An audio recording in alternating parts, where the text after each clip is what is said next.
welcome to the Proper Shoe Fit and Wellness Connection webinar.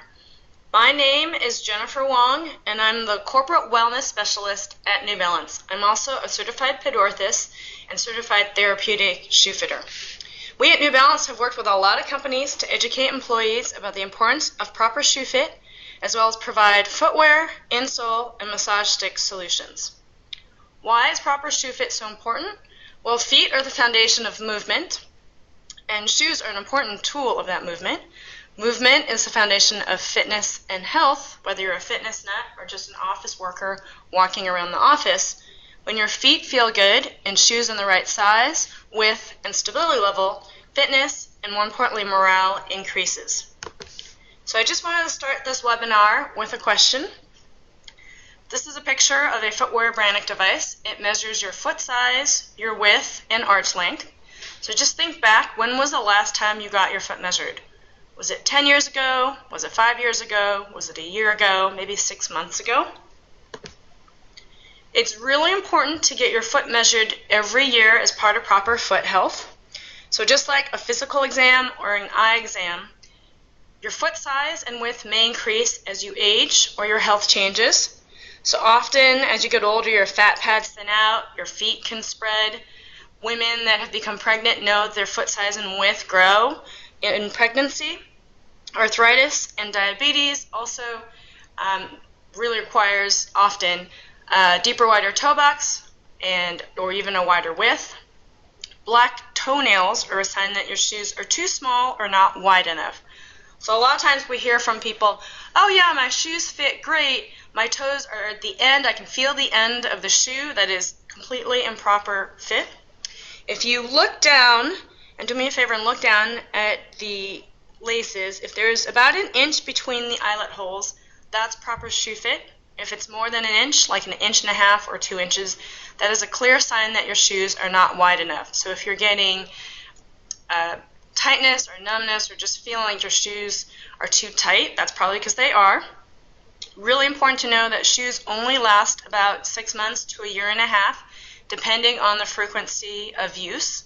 So if you're exercising 3 to 4 times a week, you should replace your shoes every 6 months. If you're exercising only about 1 day a week, you can go to about a year and a half. The best thing that we suggest is to buy 2 pairs of shoes and rotate them. So what I do is I have a pink pair that's for Monday and Wednesday, and a blue pair that I used Tuesday, Thursday, and Saturday. So I know that I'm not wearing the shoes out very quickly, and when you rotate the 2 pairs of shoes, they actually last longer. So we'd like to talk about some fit tips. A lot of people don't know about these fit tips. When you're standing in the shoes you're about to buy, your longest toe, which isn't necessarily your biggest toe, about 15% of us have a second toe that's longer than the big toe. Your longest toe should be half a thumbnail's width from the end of the shoe. Your feet swell, so you definitely want to try on shoes later in the day or after exercise. You also want to bring your favorite workout socks to try on at the store, because the thickness of the socks can really change the fit of the shoe. So definitely bring your favorite workout socks. It's important to get both feet measured because oftentimes one foot is larger than the other, and you definitely want to try the shoes on both feet. You want to buy, obviously, to fit your larger foot. So in the footwear industry, basically shoes are recommended based on arch type. Obviously there's a huge continuum, but we kind of go with these 3 arch types. The higher arch, which is a little bit more rigid, the normal arch, which is about 70% of us, we call it normal or medium arch, and then the flat arch, where your foot's pancake flat to the floor. So it's really important to know what your arch types are, and oftentimes when you go to a specialty shoe store, they will know how to match your arch type with a specific shoe, which we'll get into in just a little bit. In specialty family stores or New Balance concept stores, you'll find a really high-end, high-tech digital foot scanner. It uses 3,000 barometric sensors to give you your pressure mapping as well as your arch type, size, and width. So if we think back to that last slide of the high arch, medium or normal arch, or flat arch, just take a moment to see which one you would think that this one is. So if you answered, it's probably on the higher side of of the arches. It is. It's a higher arch. A lot of times high-arched people will put a lot of pressure on the balls of their feet and their heel. So in this example, look very carefully on the left side. You can see that the left foot has a much bigger heel redness as well as a deeper colored fat pad ball of the foot. So you can see that it's darker red on that left foot. If you look on the right side, these customizable New Balance inserts, you can peel off where it's gray. So we would peel it off and help redistribute the pressure. All those little red things can peel off to really customize and reduce pressure as well as give you arch support. So we're going to talk about the 3 different types of shoes and give you examples. We're going to start with neutral cushioning for that higher arch. So hopefully you guys now know that if you have a higher arch, you're looking for neutral cushioning shoes. So neutral just means that the shoe is mainly just giving you cushioning. There's no added stability to that shoe. And in the neutral cushioning category of shoes, there's 2 types. There's structured neutral, meaning that it's not super flexible, but it's still flexible enough. The upper or the material around your foot tends to be a little bit more supportive.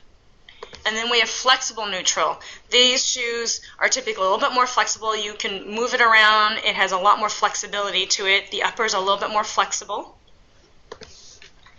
The second type of shoe and the second type of arch is that stability, so that medium normal arch where about 70% of us fit into. And in the stability category, we have low, medium, and high stability, which we'll explain in a second. So low stability just means the medial post or the inside of the shoe is a firmer density than the outside. So in this example, the hatched marks of that medial post on the inside of the shoe has a low stability, meaning it's just a little bit firmer and a little bit shorter than a medium stability shoe. So in this example, the medium stability shoe is that gray medial post. Think of it as like a ramp, a firmer ramp. When you try to run up the ramp, it slows you down. So the idea with stability shoes is it's slowing down your rate of pronation or rolling inwards toward the midline of your body. And in high stability shoes, it's going to be firmer as well as longer. So you really want to go to a specialty store that can really help distinguish between those different nuances. Our last type of shoe corresponds to our last type of arch type, which is that flat arch. And basically, it's a very flexible flat foot. So the idea is that it has excessive pronation or rolling in. You want to control that motion or motion control shoes. So in this example, you can see, think of like guardrails for your feet.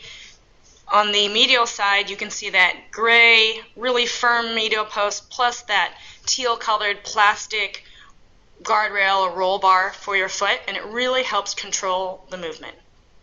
Those are the 3 types of shoes based on the 3 different arch types.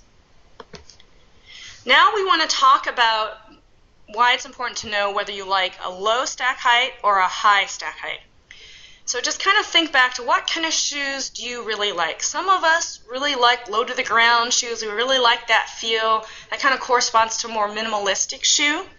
So in this example, the low stack height or thinner midsole is represented by that red midsole of that shoe. And this is an example of a minimalist shoe. The opposite is a high stack height. So you can see in this example, there's a real huge thickness in that midsole. So really important to know what it is that you like so you can tell the store, what you're looking for. The other really important thing to know is heel-to-toe drop, or what in the industry we call drop. So in this example, you have the 9mm drop. It's the tallest heel-to-toe difference. So think of like a wedge for women, a wedge shoe versus like a ballet flat, which is like a 0 drop shoe, right? So in the industry, you can start all the way from 12mm going all the way down to 0mm drop. And if you just walked into a store, most shoes nowadays are in that 8mm range. So it's important to try on different drops if you don't know what you like, to know what you're comfortable with and what your body likes the most. Typically, if you have a taller heel-to-toe drop, you're going to put a little bit more pressure on the balls of your feet. You're going to put less pressure on your Achilles tendon. So people that have really tight Achilles, we suggest a higher heel-to-toe drop. Conversely, if you're doing CrossFit or you like a more natural feel, a more minimalist barefoot feel, you want to go to a lower drop, either 3 millimeters or 0 millimeter drop. And really, the slide is a good slide that explains why drop matters, because it really affects your shoe selection, your performance, and your comfort. So if you want to try minimalist shoes, you want to transition very gradually to a lower heel-to-toe drop shoe. And when I mean gradually, I mean like 10% of your workout or 10% of your initial wear for the first few months. So because it increases the strain on your calves, your Achilles, or the ball of your foot. The next thing I want to talk about is having the right shoes for the right kind of sports that you're doing. Performance shoes are all now sports specific. So a lot of times we hear people playing basketball with running shoes or playing tennis with running shoes, and that's improper because all these shoes are geared specifically for their specific sports. And we'll get into that in a little bit as to why that is. So just wanted to showcase there are many different types of shoes out there, from running to racing flats, walking shoes and country walking shoes. Hiking shoes are meant for carrying a load. Tennis shoes have very durable outsoles and a drag tip. Cross-training shoes nowadays are becoming so specific. There's a huge difference between cardio versus Zumba versus CrossFit shoes. Golf shoes have specific spikes specifically made for golf and the golf swing. Soccer shoes now have specific spikes based on the position that you play in soccer. Cheerleading have a special grip so that when the cheerleaders are launched up, the guy can hold them properly. And baseball shoes have very specific cleat patterns as well. So we don't have time to go into all the different sports and how they're geared differently. We're just going to talk about the different motions and the different mechanics of running versus walking versus cross-training shoes, because that's a question we get a lot. So running shoes have a beveled lateral heel, basically meaning the outside heel is at an angle, about 30%, so that when you hit that heel, you land on the heel and then you rock to your big toe. Even if you're doing more minimalist, more midfoot shoes, you're landing midfoot, you're going back to the heel and then going out the big toe. Walking shoes are very different. They're designed for the walking foot strike. So basically you hit in the middle of the heel, you go centered through the middle of the shoe, and you go out through all the toes. And cross trainers some have lateral support. So in this example, the fluorescent green is basically a lateral buttress or wedge so that you don't roll over, especially when you're going side to side and doing plyometrics. Also, cross trainers have a very supportive midfoot saddle area, which can really help, again, with side to side and pivoting. So the most important thing to get out of this presentation is to get properly fit at a specialty store, whether it's a running store, a New Balance store, or a family shoe store. Go to where people know how to properly fit you and your shoes in the right size and width. And additional resources, we here at New Balance are a wellness resource for you. You can email us anytime at corporate.wellness@newbalance.com for our corporate wellness programs. You can watch our corporate wellness video if you go onto YouTube and search New Balance and corporate wellness. If you're interested in learning how to use properly minimalist shoes, you can also search Good Form Running and Good Form Walking and New Balance on YouTube, and they'll have instructional videos there. It's very important when you're doing minimalist shoes to shorten your stride, increase your cadence, and land more midfoot. And then you can also go to newbalance.com to find a specialty store and footwear information. So thank you so much for attending this webcast.